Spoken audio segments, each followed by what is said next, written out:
Hello everybody, I'm Technovoid, and with me today I've got Hamsterwings, everybody's second favorite or third favorite Pokemon commentator, but first favorite Pokemon analyst. Maybe like eighth. Eighth what? Favorite Eighth Pokemon favorite. Commentator? Potentially. Yeah. I don't know, but regardless, when it comes to analysis and Pokemon, you're the guy that they come to. It's week 2 of the Quick Ball TDD League, and we're starting off with Eggpling versus UnibrowJesus. We already talked about this match a lot over text over this past week, but we can do it again. Not text. Yeah, just for the record, at this point, Wobble has officially dropped out of TDD, meaning we will only have 3 matches to talk about a week in this video, so it'll maybe be a little bit shorter, or we'll just talk longer about everything else. We'll find out. And the one person who isn't playing... Next season's application's gonna have a quiz on it. You clearly... You get 100, you don't get to play. Clearly, we did not have enough questions on there, so next season there's going to be a question like, if I run 2 leftovers, what happens? And if you don't put I get DQ'd, you're not getting in. Alright, so talking about this match, so, as we've said, Sylveon can really just take over this game, like, really hard. Yeah, Jesus was asking me for advice for this team, and I was like, originally he had Spadef Sylveon Okay. with, like, leftovers, and I was like, yo, I Hyper think if you voice. change that to, like, max special attack Monist with a Pixie plate, this thing can just take over the game. Yeah. So that's what he did. Yeah, I was helping Eggpling a lot with this team, and I was looking through his team, and I was thinking specifically about Sylveon, and I'm just like... Yeah, because half his team's weak to fairy. And I'm like, oh, you've got Gallade, you've got Zoroark, you've got... Druddigon, you've got Keldeo, and I was just like, fuck. Yeah, which is good, because he brought, like, none of the things that are weak to Sylveon, except Gallade. Except Gallade, yeah. And Gallade's faster, definitely faster, and it has Poison Jab, which just kind of fucks it up pretty bad. Originally he was running a lot of, like, special attack stuff, and I was like, no. I was heavily considering telling Jesus to also put Quick Attack on Sylveon. Ooh, that would have been interesting. Otherwise, looking at these teams, I mean, Giratina coming in for the first time, obviously a huge threat. Sylveon does... look at Cresselia, Aegislash, Giratina terrifies them. Yeah, seriously. Like, remember when we said his whole team is weak to Fairy? If you look at this whole team, it's all weak to Ghost. Well, except for Regigigas. Yeah, that's the only thing that's immune to it. Yeah, and he's okay too. The other one, the Sylveon, not Sylveon, fuck, Shaman. But yeah, that Chandelure I believe is scarfed, right? Yep. Yeah, so that Chandelure was another big thing that Eggpling was worried about. Chandelure's a fantastic Pokemon. Seriously, it's very good. Aegislash kind of needs to be... Aegislash and Gallade are kind of the answers to Sylveon here. I was very actively giving Jesus calcs for Aegislash. Oh, like prior to the match? Basically, I was like, if Aegislash is in Blade form, you kill it with Shadow Ball, always. Yeah. But if he King Shields, you pull Sylveon out immediately. Yeah, But if he's in Shield form and he's below half health, you Shadow Ball it and it dies. Yeah. No, I was doing the same thing for Eggpling. It's like, these are the stats you need to kill his Pokemon. And then originally I was like, with Gallade, I was like, alright, you run this thing max speed, so that it outspeeds as much stuff as possible. And then I, like, calced against a scarfed Chandelure, and I'm like, never mind, 0 speed, because you're not outspeeding Chandelure. Put that shit into... You just need, like, Banded Shadow Sneak for Chandelure. And it actually worked out, because the Gallade, I had him put points into HP and defense, and the fucking Gallade lived with 1. Spoilers for the match. So it actually worked out. And he was not going to bring Regigigas, like, obviously. He originally brought Druddigon as his, like, last Pokemon. We actually had a lot of changes. But I think it was definitely worth the Regigigas support set. I usually try not to change Pokemon picks that people pick. I did it mainly because... I think it's worth doing. I should probably think about it more. Yeah. The main reason I did it is because his answer to Sylveon... Actually, that's not true. I completely overhauled Natesha's team this week. Oh, wait, I did too. Or not overhauled, but he was asking me between Venusaur and Vaporeon. Yeah, that's what I told him. I was like, hey, drop Vaporeon. Yeah. Venusaur. Yeah, that's what I helped him with too. Cool, so we both gave him the same advice. No, actually, one thing that I want to mention here that doesn't get used in the match, but I think is very interesting, because it's not really a good strategy, but it's an interesting strategy. Eggpling is actually running Tangled Feet on his Mr. Rhyme with a 33% berry that causes confusion. Which I just think... Why? He thought of it. That was not my idea. It's so funny. It's so, because it's not like Screen Cleaner's useful for him, because he's the one setting up screens. It's not like Ice Body's useful. That was actually another thing that's so funny. I told Jesus, yo, he doesn't have any fire attackers. Take off Flash Fire, put Infiltrator on Chandelure. So if he set up screens, that would have been pretty bad for him. Yeah. God. But yeah, he's like, what if I ran Tangled Feet and then gave him a berry that made him confused? I'm like, well, that's not great, but I mean, it's about as good as you're gonna get. We should probably start this match. Yeah, we probably should. I don't really know who's ahead here. I don't know who's got... We talked about it a lot. I don't know who's got the advantage. I'd give the advantage to Jesus just because of information that hasn't been revealed yet. What information is that? The Sylveon The fact play? that Regigigas is just gonna sub and sit there. Oh, yeah. No, I mean, that would have been smart, because it does sub, and the thing about this Regigigas is it's specifically set up to sub, and then not take enough damage to remove sub. Which is wild to me that you guys would run that against Jesus, who's like Team Sound moves. No, I mean, I know he's Team Sound moves, but I didn't think of that, because I'm dumb. So in comes Jesus, going for the win condition in case Eggpling slips. Uh-huh. Because Aegislash is in Blade form, so he Shadow Balls it. Not going to do anything because he's protected. And immediately it is time to pull Sylveon out. And Sylveon's paralyzed now, so bye-bye. Which is not a huge deal for it. It's, like, slow already. Sure, but now it gets fewer attacks off. So yeah. There goes the weakness policy. Delicious. Yeah, very good item for Aegislash. Yeah, I basically calced it out. I'm like, you can live any one move and just get back with whatever you want. So much to Giratina. Uh-huh. Like, wow. Yeah, if that was a Shadow Ball, it would have killed. Yeah. But at the same time, it's like, wow, that's a +2 Aegislash, and Giratina's just chilling. Chilling, living it, yeah. Yeah, I mean, so he's clearly going for the, you know, the attack King Shield, so this is becoming pretty obvious at this point. Meanwhile, Regigigas is just fucking reviving himself so easily. And paralyzing everything.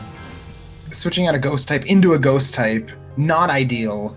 Chandelure was pretty important for this match, I think. Yeah, for sure. No, I mean, the Scarf Chandelure took out so much. I mean, Cresselia, Aegislash, Gallade, Rhyme. And Regigigas has gotten its act together.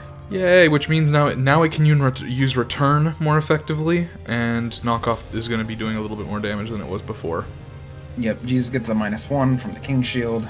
Knockoff into a Delmise. Tell me about this. Papa Berry. One thing that I've noticed in this match is that Jesus is not switching out Aerodactyl at any point. Do you think this is good on his part?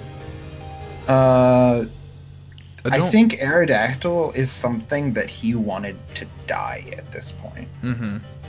But Eggpling is definitely taking advantage of that and not going for the Aerodactyl. Yeah, I mean... Because he sees that the Aerodactyl can't. This is like one of my weaknesses in doubles. I do this a lot too. Spoilers. But I mean, Egg has clearly noticed that Aerodactyl just cannot break through his own sub, and so he is just leaving that thing inside, not doing anything. Sylveon is now out, and now the main threat to Sylveon here going is for dead. Shadow Ball, I like kind of hard to disagree with. Yeah, bad. I want Hyper Voices now only because Aegislash is dead. Yeah. Now this he did use Hyper Voice. This is such a big turn. Yeah. First, Sylveon loses its Pixie Plate, so that's a lot of damage that's just kind of gone. That's gone, yeah. And then the miss on the fire. He Hyper Voiced here, and that would have killed Gallade. Yeah. It doesn't matter that it lost its Pixie Plate; it would have died. Yeah. It didn't have its Mega defenses yet. It would have been gone. Yeah, especially since Aerodactyl also missed its move. No, that was a really, really bad... Aerodactyl's paralyzed wing attack still faster than Gallade. Hilarious. No, switching in Gallade there was really bad. The Hyper Voice would have gone right through the sub. Yeah, that would have just been incredibly optimal. Lives barely because of the Gets spread. the low roll after the high roll, which is just unfortunate. Unlucky. Down to the final two. This would be a great time to switch out Gallade, but he doesn't. Not getting the extra damage off on the knockoff, obviously, because Grizius Orb. Yeah. Gallade's out of here. Can't knock off the Giratina. Gets another paralysis. Not super big deal. And here comes literally the Z Twinkle Tackle, which was not at all necessary. He could have Dazzling Gleamed and ended this match Dazzling right here. Gleamed and ended the game. But, you know, sometimes we out here. Sometimes we just out here. Yeah. No, I definitely agree with you. Sylveon using, whatchamacallit, Hyper Voice going through the sub and basically not letting Regigigas get all that health back. Yeah, the two big things were that Sylveon was unable to get off one Hyper Voice, and in one case, Jesus got baited by, like, super effective. Yeah, with the and then Chandelure. the other big thing is that Chandelure just died. Yeah, Chandelure really, I feel like, would have been a big turning point that match had it not died. If Chandelure just came in, started throwing off heat waves, I mean, like, look at the rest of his team. Yeah, it's not surviving that many of those. All right. I mean, really good match from both these players, honestly, though. I think this was like a really good like match to learn from. That like super effective isn't always the way to go. For sure. And I think on Jesus's end, I think he played really well around Sylveon, and he played really well I agree. around His that win Sylveon condition. preservation was so good. Yeah, but on the other hand, he also did make mistakes in not reading Egg and not paying attention to the other side of the field. He knew his game plan, but he didn't adapt. He didn't adapt at all. Like, he could have seen what it was that Aegislash was doing, because Egg was playing don't very get me wrong, predictably. this match feels like a big improvement. Oh, for sure, for both these players. I mean, it's a very good match. But, yeah, Egg was not exactly hiding his strategy at any point, so had Jesus picked up on it at any point in the first 3 or 4 turns, I definitely think he could have turned it around really fast with Chandelure and Sylveon. I agree. But on to the next one. Really good match. I honestly think that someone from this match is going to be... I love this match. I think someone from that match is going to be the thing for this week. Going on to Feanor versus Ko. We've got, on Ko's side, we've got a fully legal team. Woohoo! Woo! Woo! And on Feanor's side, we're seeing that Darmanitan making his debut. Darmanitan. There he is. He's ugly as shit, dude. I mean, ugly equates to power. Look at Grimmsnarl. That's a useful Pokemon. He looks awful. It's true. So actually, I do want to mention this. On Ko's side, we're not seeing too many difference in picks, but I do want to make note of the fact that both Rotom and Gastrodon are here.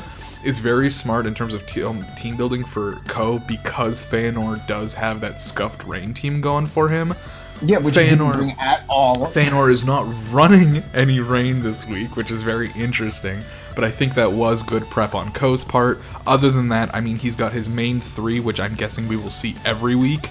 And for some fucking reason, Clefairy. It's good Pokemon. I get it, but I also hate it.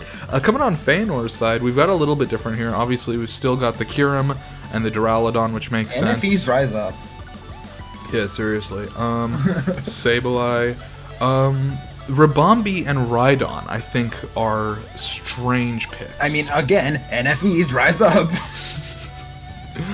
What do you think going into this match? I think Metagross does a big fucking number against Feanor here. I agree. I think it needs to be Flare Blitzed or Fusion Flared immediately. And like even then, it is faster. Yeah, seriously. Like, I'm not really sure what Feanor has here to take care of it. I mean, Metagross banned from singles for a reason. Yeah. Other than that, so because like, I mean, you look at Metagross and you look at every single member of the team. Metagross 1v1s all of them. Yeah, absolutely. Yeah. But this is doubles, so who knows? If Sableye's got a Focus Sash, it can hit back with a Foul Play. It doesn't even need to do that. It can just burn it. Well, right. It's still very powerful with a burn. Yeah, it is. Yeah. Let's just get into it. But it's a lot more manageable. Yeah, for sure. Like, it's like, Darmanitan certainly wouldn't die to a bullet punch from a burned Metagross. Yeah. I also get the feeling But that the bullet punch would go before the burn. Yeah. I guess Ko's gonna be saying this every week. Oh, what the fuck, your team's scary. Fakes out the Rabombi. Rabombi actually can't flinch. That's its ability. But it's But dead. it does die. Bye-bye. He's a big fan of flamethrower. Also, the dynamic speed still has not sped up Rhydon enough to be faster than either of them. But we've got a Reflect goes up.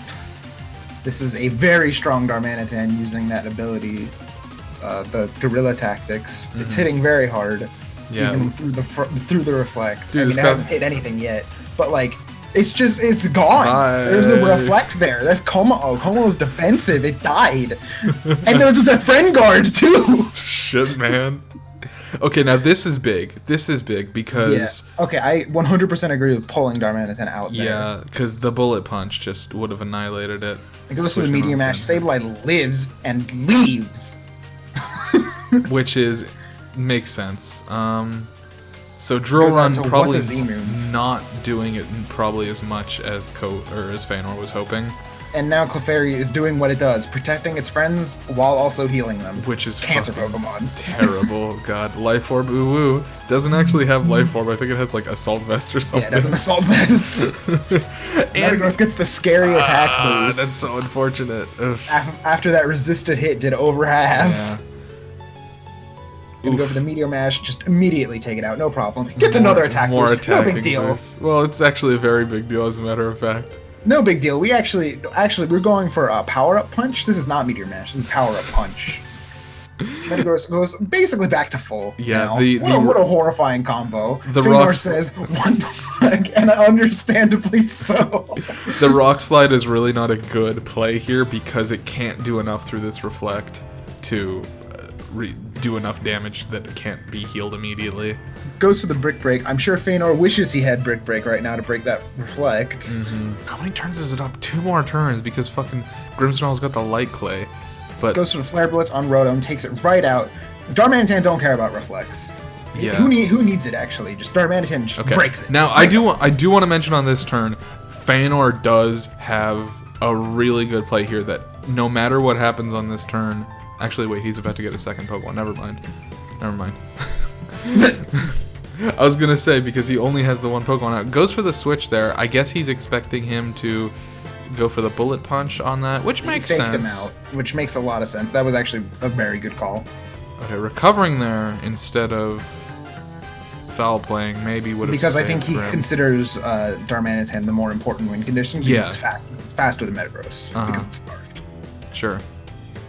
Gets another Reflect goes right back up. Unfortunate. I thought he was scarfed. Is he not scarfed? No, I told him to scarf, but he decided that Double Band was more important. Oh, okay. That's why it did so much damage. Yeah. But Sableye takes out the boy. Yeah. And gonna go for the Will-O-Wisp there. Does not work because he's a Dark type. Dark type, and that's it. Sableye didn't have a whole lot he could have done. Mm-hmm. Yeah.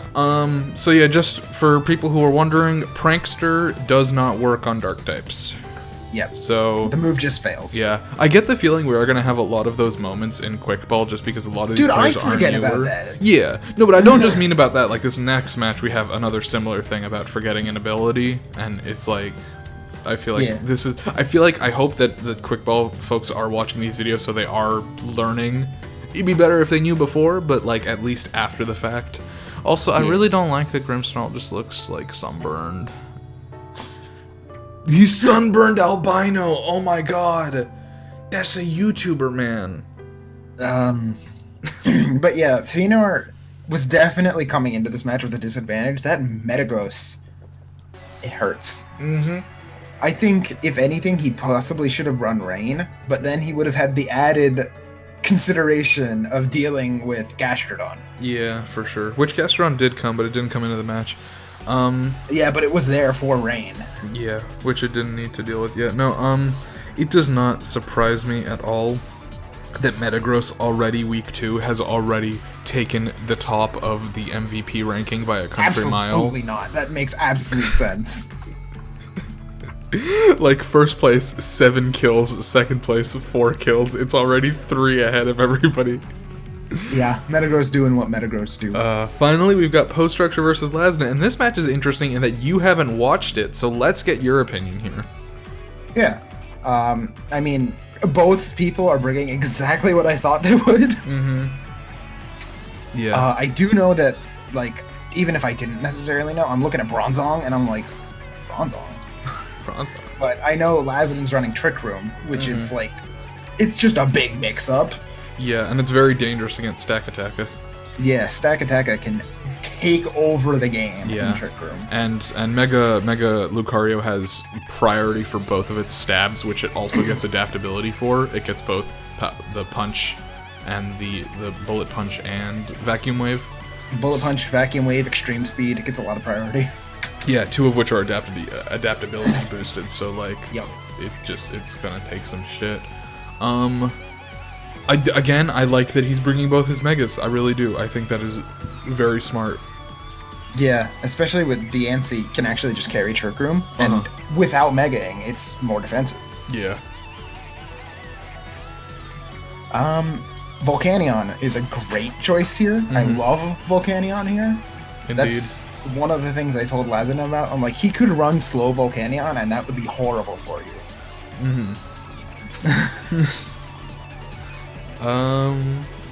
And that, yeah, I wonder what this Sawsbuck is running. I wonder if it's Sap Sipper for Giga Drain. Would be funny. Alright, I'm good. Is that all? Who do you think has the advantage? I would give it to Post, just because of knowing the Trick Room sets, and just Stack Attacka can 1v1 anything on that team. So you think it's important that Stack Attacka come out at, like, a reasonable point in the game and start sweeping? I don't like that you're saying this to me. it is Max Attacka spread. Oh, it's Max Attacka? Oh boy. Yeah. So leading off with Murkrow and Bambi. And if he's Rise Up. Danger Noodle 2 times the danger. Dong ding. Dong ding. Murkrow goes for the Protect right off the bat. Sawsbuck's gonna Swords Dance up. Yeah, hit by Rock Slide. Nice heal. Nice Protect up from the Rock Slide. Yep. Take some damage. Now he's protecting because he doesn't want to get hit by that high jump kick. Yeah, he doesn't want to get high jump kick. Taunt into the thing. Mental that makes Herb. sense. But Mental Herb was ready. Yeah. Actually gonna go straight for the Baton Pass. Just why not? You know, just Baton Pass right out of there. Now, Post at this point said, "Today I learned that taunt doesn't affect Trick Room," and then it was like, no, he had a mental herb. No, it's a Mental Herb. Mental herb. And gets so now he's gonna go for the taunt again, which is, I think, a good play. Vacuum Wave doesn't do any damage. That's a special move. Yeah. The +2 attack isn't doing you a lot of good there. Still not gonna do a lot of damage, you know. I would go for Bullet Punch there. Bullet Punch there, yeah. It is super effective. And it's physical. If you're brave enough. Because it's, like, anything's a dildo if you're brave enough. I see. Gonna go for the Heat Wave with Murkrow. I love that. I wanted to run that so many times last season, and I just never did. Back to Steelix. Now, I will say Lazadin makes, I think, a poor play with Steelix here. I'm gonna go for the Stealth Rocks. That's pretty good, I think. Gonna go for the Blaze Kick. Why Blaze Kick? I'm wondering. And not like an adaptability boosted fighting move. But Steelix gets a little bit smaller, and then dies to Vacuum Wave. Yeah, I just think that was a waste of the Mega there. I mean, he was hoping that defense boost would save it, but it didn't. Yeah, because that's just a special move. Yeah. Starmie comes out. It's Patrick.